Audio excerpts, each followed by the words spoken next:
Before there was a Wauwatosa, more than a century and a half ago, the seed of an elm tree sprouted in the area that would become 64th Street. It rose from the ground and began a story that would bring us all the way to now.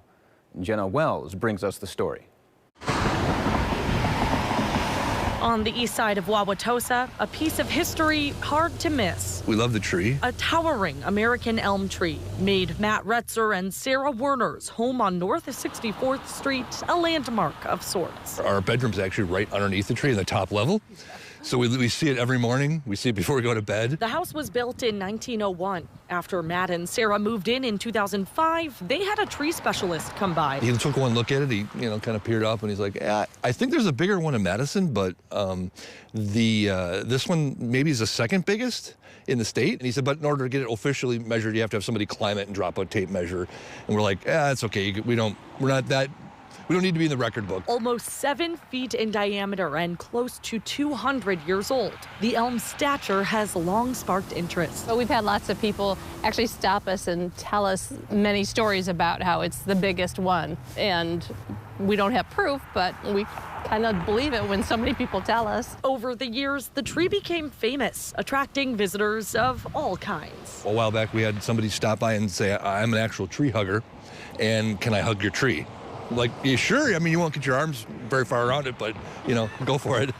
For some, its existence is particularly sentimental. I've had one person reach out to me saying, this is my brother's favorite tree, and he had wishes for it before he died. And everything is so emotional about this tree. And the towering elm didn't always stand alone. There's many city elms along the street line.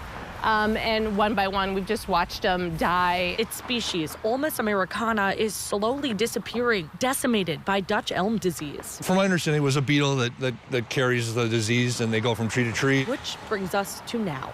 Unfortunately, Matt and Sara's iconic tree wasn't spared by the invasive infection. It's been so gradual. I mean, you'd look up and we'd admire it, and then we were like, it looks a little thinner this year. Last year, it didn't bloom. This year, its branches covered their yard. In February, they set up a date for removal. As soon as I said which property and which tree, they're like, we know that tree.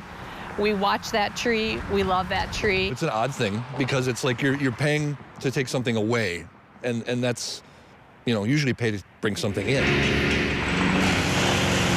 The cut down began on Leap Day, creating a unique spectacle. They said a 3-foot section of the trunk weighs 5,500 pounds for a 3-foot section of the trunk. It was huge. So it was huge. It had to be 30,000 pounds just for the trunk coming down. Neighbors had a classic Wisconsin tailgate, Bloody Marys in hand, to send it off. What I thought was neat is how many people came out and stopped by and just said, oh, hey, I knew that tree, or I grew up around that tree, or I've never seen anything. So many people said it was their favorite tree.